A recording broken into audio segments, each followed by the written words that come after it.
Du hörst Herzenssache, Projektgeflüster mit Madamfo Ghana, der Podcast, der dich nach Ghana mitnimmt. Christine und Bettina erzählen bewegende Geschichten, plaudern aus dem Nähkästchen und teilen persönliche Erfahrungen. Komm mit auf diese besondere Reise. Los geht's!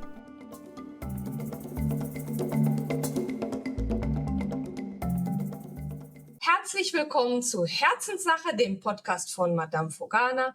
Heute wieder mit einer Sonderfolge. Unser Country Director Victor ist hier. Deswegen ist die Folge diesmal wieder in Englisch. Wenn ihr mit Untertiteln gucken möchtet, empfehle ich euch unseren YouTube-Kanal. Madamfo Ghana einfach eingeben und anklicken und dann könnt ihr den Kanal auch gleich abonnieren.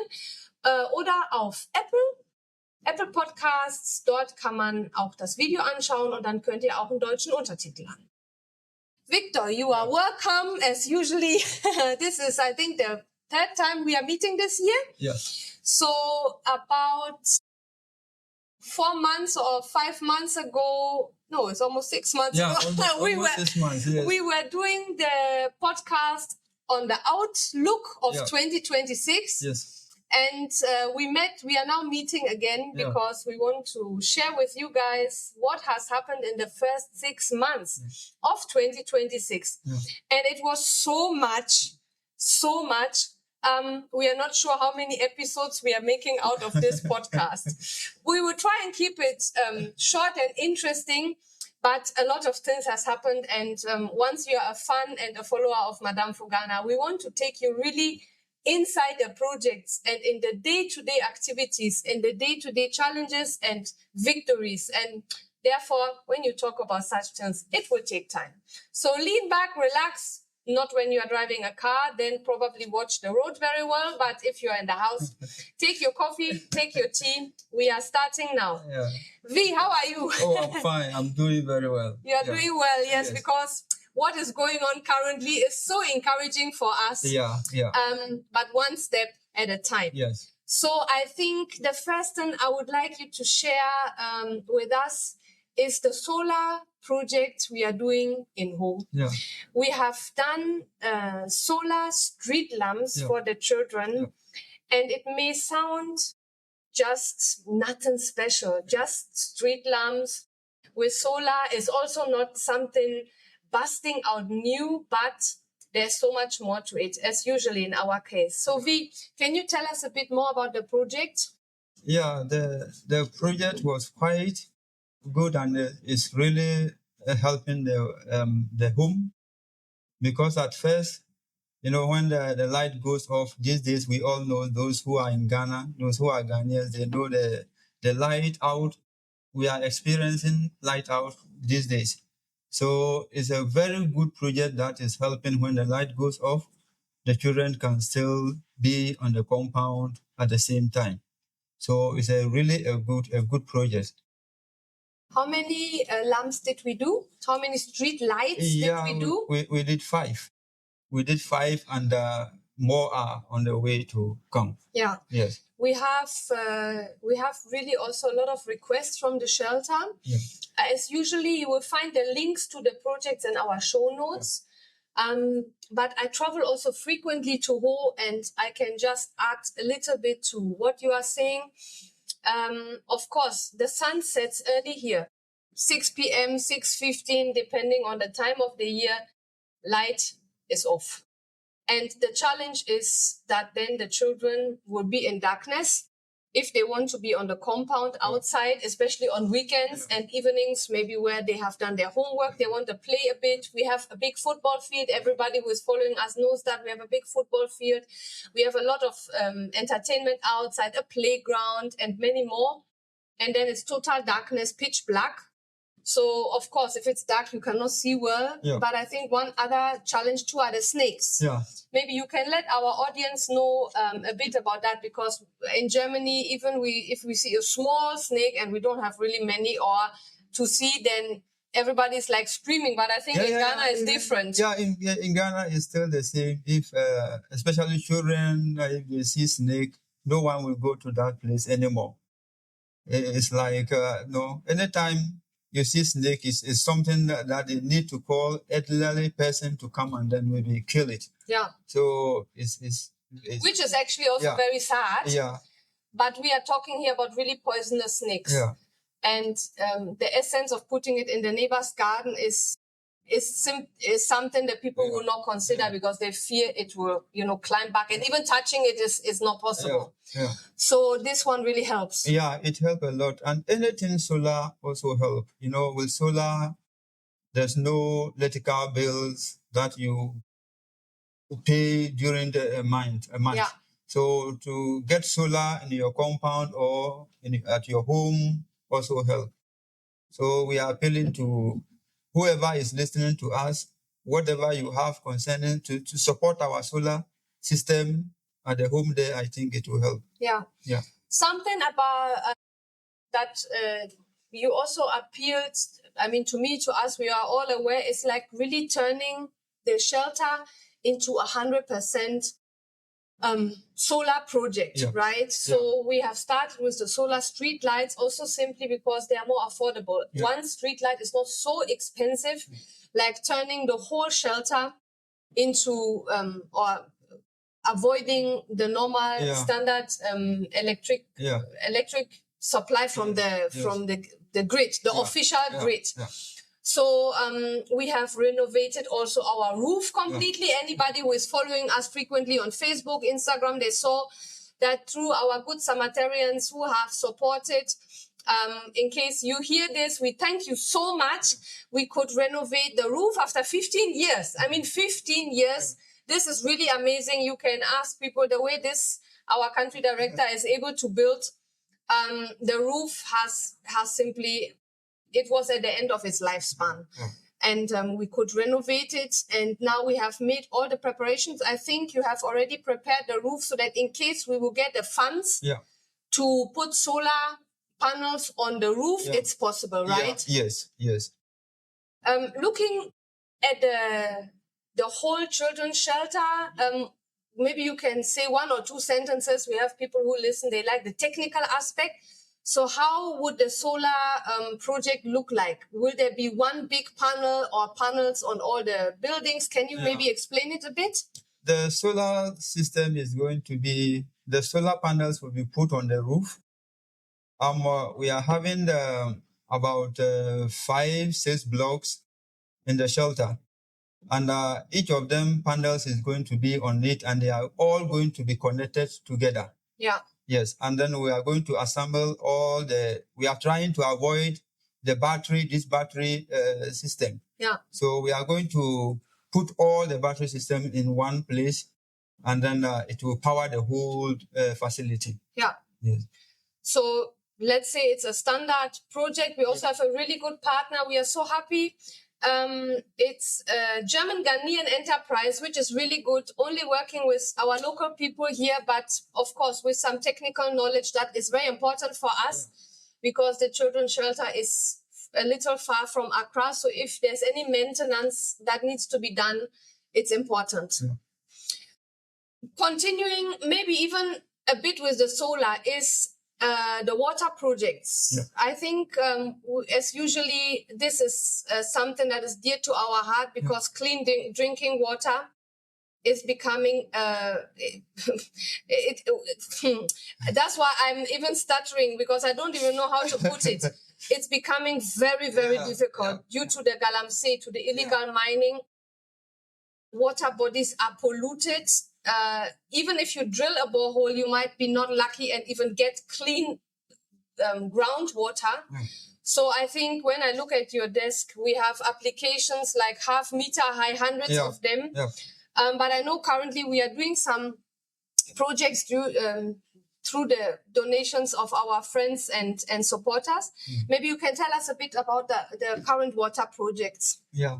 Currently, we are working in some communities, like Antaretta rightly said, these days, because of Galamsey, a lot of communities, the water are polluted, even if not, the people are even afraid now to drink directly from the rivers. Yeah.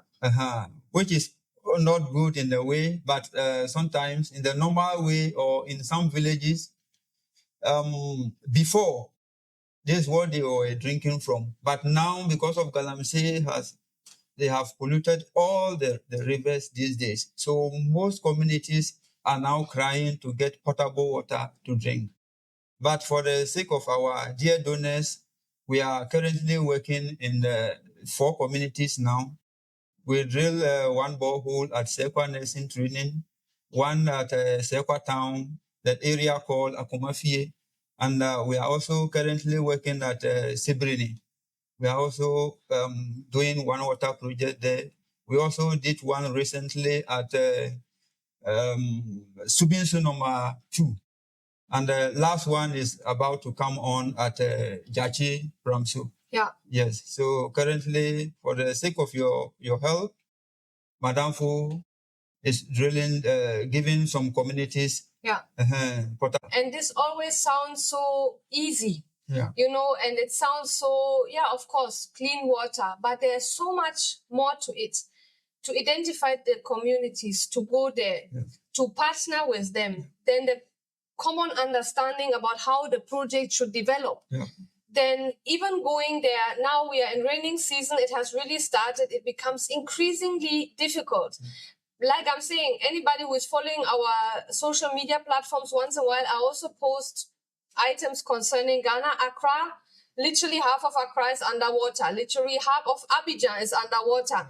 Cape Coast underwater, and so many other communities. And that one is really, really challenging. So any community, and when we say community, we are talking about hundreds and thousands of people. Times 5, times 6, times 10, depending on the donations we are getting. Do you have maybe one particular village you have in mind that are desperately looking for water? Maybe a good Samaritan is also listening to the podcast. Do you have one community in mind that is like, if only you had the funds, that is where you would go first now? Normally, I don't even know the community name I should mention. Yeah.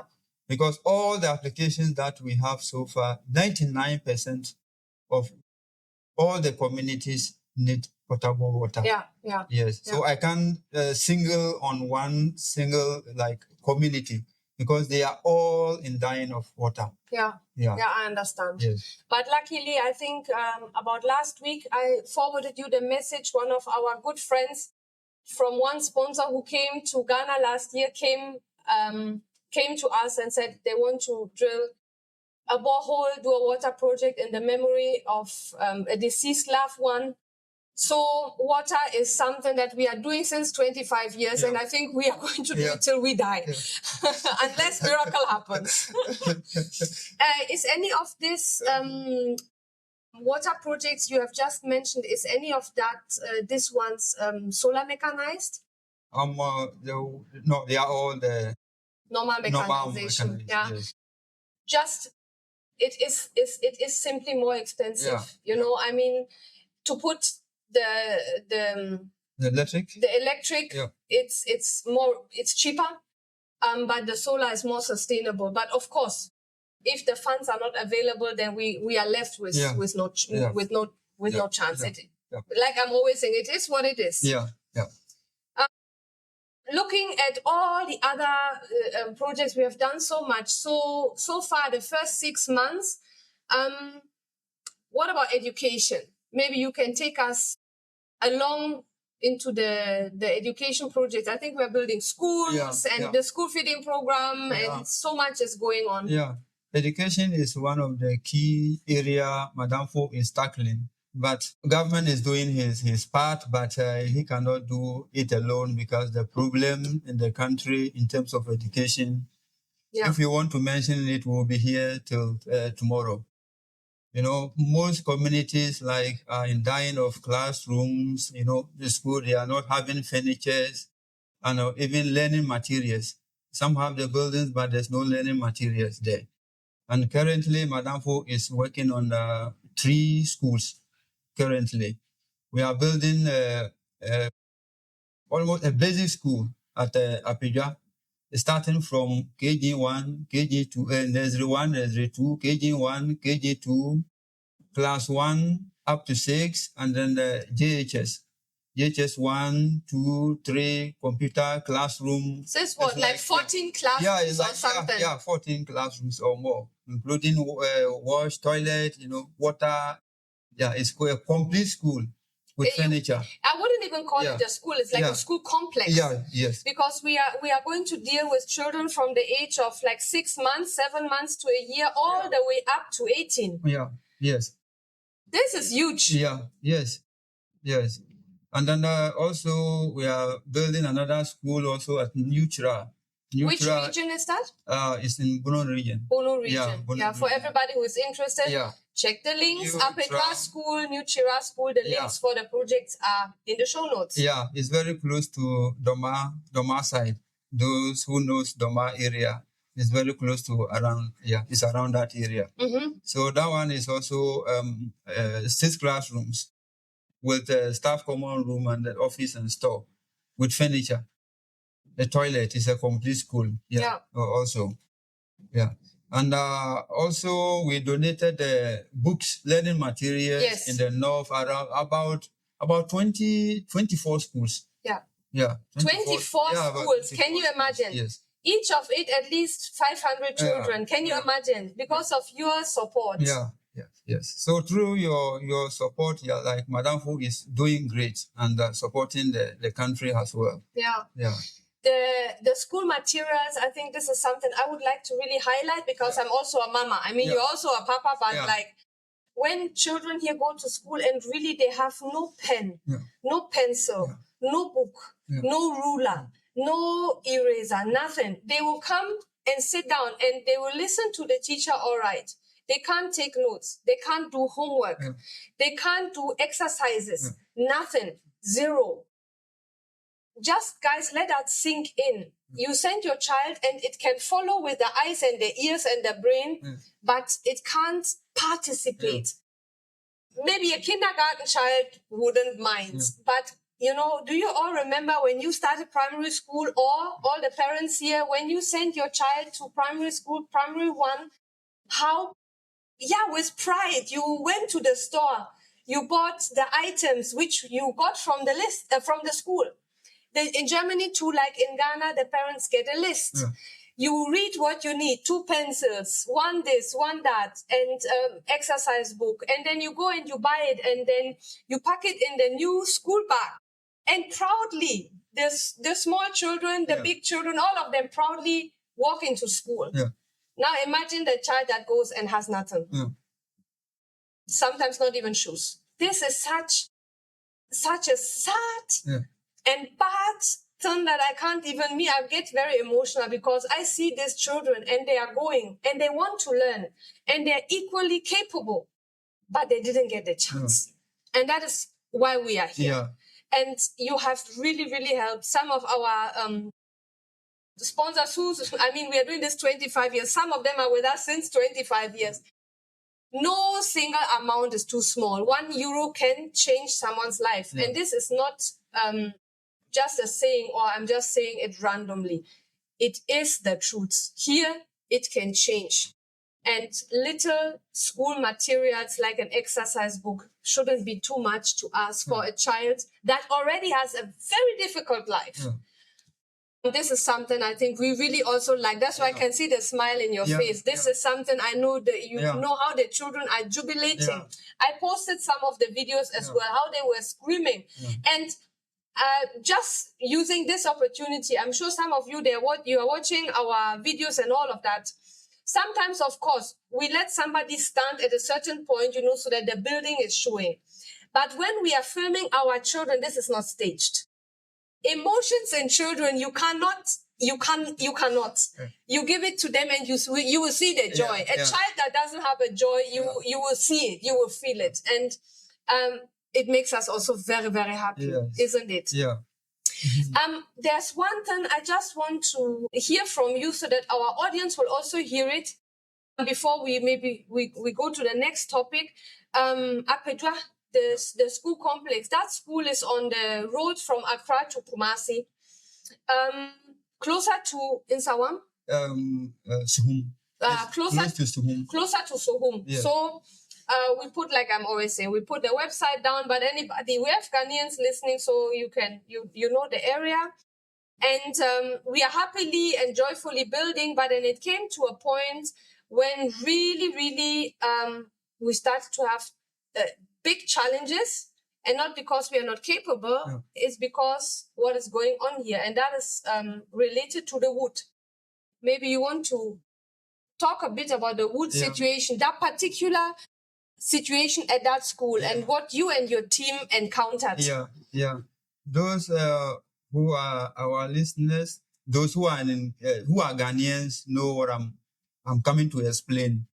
You know, these days the wood it's becoming difficult now to get wood, and the wood they are cutting right now, you know, is not matured. Yeah.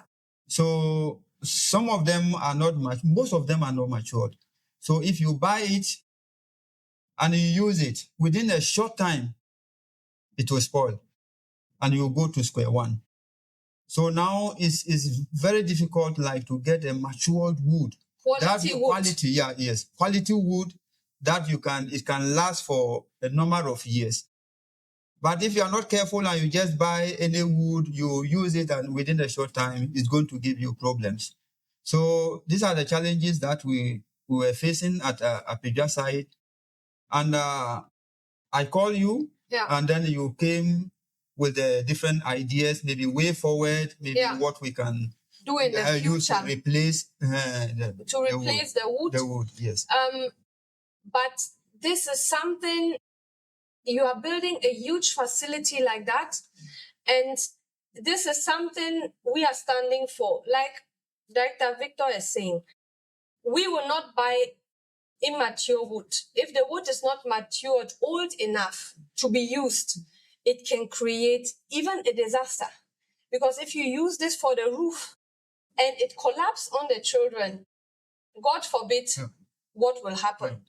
And the other alternative here, which is quite easy to get, is the illegally logged timber. The illegally cut down timber from forest reserves, from game reserves, from areas that are protected. And this is something we will never buy. We will rather not build and pause. We will not buy any illegally logged wood. So we are an organization because of 25 years we are working. We, like, literally, you know every corner. You know everybody who is genuinely working. You have more people to call if you are in need of a certain resource. Just let that sink in, guys. The wood is not available anymore. And it's becoming increasingly scarce. And this is something we have to deal with, because we are building infrastructure. But sometimes, like, our hands were tied. I think it was 2 weeks. We were discussing because I wanted to come and take some pictures, and there was no way forward. Now it took some time, and you were able to purchase some, but also, of course, the prices are becoming increasingly challenging. And this is something in the future which will become more and more and more challenging. Looking at the time we already spent, I think we make a small break, and then you hear from us again. In the next episode, we will make part 2, what has happened and the projects we have done so far in 2026. We wish you all, in our case, sun is setting, a good evening, but a good morning, good afternoon to whenever and wherever you are listening to it, and wherever you are. And we hear you next time.